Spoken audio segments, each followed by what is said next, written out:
భర్తను చంపించడానికి సుపారీ ఇచ్చింది. 15 లక్షలు ఇచ్చి మరి తన భర్తని ఘోరంగా చంపించేసుకుంది. సో, ఇప్పుడు ఈ ఘటన మొత్తం కూడా వైరల్ అయిపోతుంది సార్. అసలు ఏం జరిగింది ఈ ఇష్యూలో? మీరేం చెప్తారు సార్ దీనికి సంబంధించి? అంటే అదృష్టవశాత్తు భర్త బతికాడు. అంటే తీవ్ర గాయాలైతే అయ్యాయి. బట్ ఇది మరోసారి అంటే ఈ మధ్య కాలంలో తెలంగాణలో కామారెడ్డిలోనే ఇది మూడో సంఘటన. ఈ మధ్య కాలంలో భర్తల్ని భార్యలు చంపించేసే సంఘటనలు బాగా పెరిగాయి. ఆ మధ్య కూడా కారులో వెళ్తుంటే ఒక అతన్ని ఆపి చంపేశారు. అతని భార్యే అతన్ని చంపించిందని తర్వాత తెలిసింది. అలాగే ఇప్పుడు ఏం జరిగిందంటే ఒక భార్య తన భర్తను చంపించడానికి 15 లక్షల సుపారీకి ఒప్పుకొని 2 లక్షల సుపారీ డబ్బులు ఇచ్చింది. ఒక గ్యాంగ్ అతన్ని అటాక్ చేసి చంపడానికి ట్రై చేశారు. అతను బతికేశాడు. సో దీని వివరాల్లోకి వెళ్తే మోడెం కుమార్ అండ్ రేణుక వీళ్ళిద్దరూ భార్యాభర్తలు ఘనాపూర్లో ఉంటారు.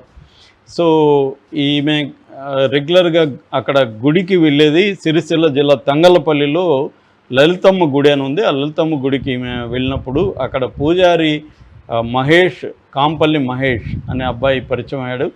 అతనితో ఈమె అతను ఏదో పూజలు చేయిస్తాను, ప్రత్యేక పూజలు అది ఇదని నెంబర్ తీసుకున్నప్పటి నుంచి వీళ్ళిద్దరూ ఫోన్లో మాట్లాడుకోవడం, అలాగే వీళ్ళిద్దరి మధ్య అఫైర్ అనేది మొదలైనాక ఈ ఫోన్లు మాట్లాడుకోవడం, మెసేజ్లు రావడం ఇదంతా భర్త గమనించాడు. యాక్చువల్గా ఇతనేమో కాలేజీలో ఒక జూనియర్ కాలేజీలో క్లర్క్గా పనిచేస్తున్నాడు, జూనియర్ అసిస్టెంట్గా పనిచేస్తున్నాడు. సో ఇతనికి అనుమానం మొదలైంది. సో నువ్వు ఇట్లా మెసేజ్ పెడుతున్నావు అది ఇదని అతను గొడవలు ఇద్దరి మధ్య గొడవలు మొదలైనాయి. సో ఈ గొడవల్లో నుంచి ఈమెకి రిస్ట్రిక్షన్స్ మొదలైనాయి. ఇతన్ని కలవడానికి, తన లవర్ని కలవడానికి, మహేష్ని పూజారిని కలవడానికి రిస్ట్రిక్షన్స్ ఇంట్లో నుంచి మొదలైనాయి. దాంతో ఈమెకి కలవలేకపోతుంది. దాంతో కోపం అది పెరిగిపోయింది. మహేష్తో డిస్కస్ చేసింది. ఇలాగా మా వాడు చాలా ఇబ్బందులు పెడుతున్నాడు రిస్ట్రిక్షన్ అంటే. మరి వాడు సలహా ఇచ్చాడా ఈమె అనుకున్నది తెలియదు, కానీ మొత్తానికి చంపేద్దామని డిసైడ్ అయ్యారు. చంపేస్తే ఆస్తి కూడా వస్తుంది. ఒకవేళ పోలీస్ కేసు అయ్యి కోర్టులు పెట్టుకున్నాం, మన దగ్గర డబ్బులు ఉంటాయి కదా, ఖర్చు పెట్టుకుందామని ముందే డిసైడ్ అయిపోయారు ఇద్దరు. సో డిసైడ్ అయ్యి మనం ఎట్లా చంపాలనుకున్నప్పుడు మనం చంపడం కాకుండా ఎవరికైనా కిరాయికి ఇద్దాము, సుపారీ ఇద్దామని డిసైడ్ అయ్యారు. అతనికి తెలిసిన మహమ్మద్ అస్వక్ అనే ఒక అబ్బాయి ఉన్నాడు. ఆ అబ్బాయి కొంత ఆల్రెడీ ఇట్లాంటి క్రైము వీటిలో 2-3 సార్లు జైలుకి వెళ్ళొచ్చాడు. సో అతనితో మాట్లాడదామని వీళ్ళు అతన్ని పిలిచారు. ఇట్లాగా ఒకరిని చంపాలి, ఇట్లా నీకు డబ్బులు ఇస్తాము అది ఇదని చెప్తే, ఎవరిని చంపాలంటే నా హస్బెండ్నే చంపాలని ఏం చెప్పింది. సరే చంపుతామని అతను అన్నాడు. అతను ఏదో 25 లక్షలు 30 లక్షలు అడిగితే లేదు అంత ఇవ్వలేము మేమని చెప్పి బేరం మాట్లాడారు. ఫైనల్గా 15 lakhsకి ఒప్పందం కుదిరిన తర్వాత సరే ఎట్లా చంపాలి ఏంటంటే మీరు రోజు అతను ఈ టైంకి ఆఫీస్ వెళ్తాడు, దారిలో టైం ఉంటుంది, కొన్ని దారి పెద్ద రష్ ఉండదు. సో కాలేజీకి వెళ్తాడు కాబట్టి అది మీకు కరెక్ట్ అని ఈమె వాళ్ళకి చెప్పించింది. దాంతో వీళ్ళు 2-3 సార్లు అతనికి వెంబడించారు. కాలేజీకి పోయి అతను బైక్ మీద 2 వీలర్ మీద కాలేజీకి వెళ్తాడు వీళ్ళ హస్బెండ్ కుమార్. సో వెంబడించారు. ఈ క్రమంలో ఎక్కడ చంపాలి ఏంటి, ఏ స్పాట్ అయితే బెటరో అవన్నీ ప్లాన్ చేసుకున్నాక మార్నింగ్ అతను మొన్న బయలుదేరినప్పుడు వీళ్ళు కూడా వెంబడించారు బైకులు. సో అక్కడ ఒక సోలార్ ప్లాంట్ ఉంది. ఆ సోలార్ ప్లాంట్ దగ్గర అయితే పారిపోవడానికి ఈజీగా ఉంటుంది, పెద్ద జనం కూడా అక్కడ రారు. పైగా అక్కడ రోడ్డు అంత బాగాలేదు కాబట్టి స్పీడ్గా కూడా అక్కడ వెళ్ళలేరు. అక్కడైతే బెటర్ అనుకొని అక్కడ చంపడానికి వాళ్ళు ప్లాన్ చేసుకున్నారు. సో వెళ్ళి బైక్ని ఢీ కొట్టారు. అతను కింద పడిపోగానే రాళ్లతో దాడి అనేది మొదలుపెట్టారు.